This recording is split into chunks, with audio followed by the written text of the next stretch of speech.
Hey everyone, Daniel Voss here. Welcome back to Prompt-a-Hub. In this video, I'll show you the easiest ways to work with different LMAPs for coding or regular chat if you're using API access instead of a subscription. Most of what I'll show you is free, with no API restrictions, but I'll also cover a couple of quick setup options that come with rate limits for anyone who just wants something working fast. We'll go through 4 different tools you can set up on your computer to work with these APIs, and at the end, I've got a bonus for you. A service where you can grab $60 in free API credits for a bunch of different AI models. Let's start with Cursor. It's the fastest one to get running, but honestly, it only makes sense if you're a light user. Even with your own API key, the free tier still has limits. If you're into Cursor, you can grab their $20 plan and use your API keys with 0 restrictions. But you really don't need to spend anything because I've got a few other tools coming up that work just like Cursor and won't cost you a cent. I won't dwell on Cursor too long. It's pretty self-explanatory. Head to Settings, then Models, pick your provider, and paste in your API key. Now, VS Code plus Cline. This is honestly my go-to setup for vibe coding and one of the best combos out there for working with AI APIs. VS Code was originally built for developers, but it's always supported plugins.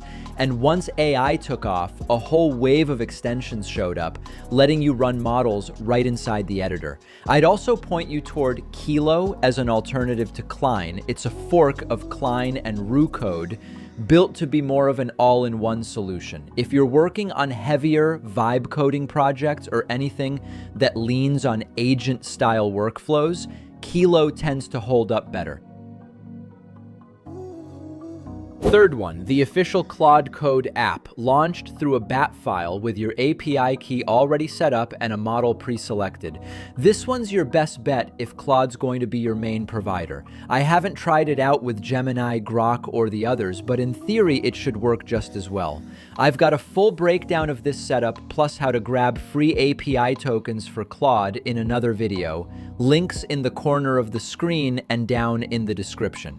And last up, Zed, an open source code editor. I've barely touched this one myself, but if performance is what you care about most, it's worth a look. A lightweight editor with AI support built right in. It's got plenty going for it, but it can't really compete with VS Code's massive plugin ecosystem when you throw in tools like Cline or Kilo. Great for casual use or small projects, but for anything bigger, VS Code is still the safer bet. All right, now for the bonus, a platform giving out $60 in free API credits for a bunch of AI models. Grab the link in the description. It's a promo link, and without it, you probably won't get the bonus balance. Sign up with Google, log into your dashboard, and you'll see your balance sitting right there. Your API key and the setup link are both in Settings. Hope this video made working with different AI AP is a bit easier for you. Want more guides and useful services like this? Subscribe to my Substack and Telegram. That's where I post the news first. Hit like, subscribe to the channel. This was Daniel Voss. See you in the next one.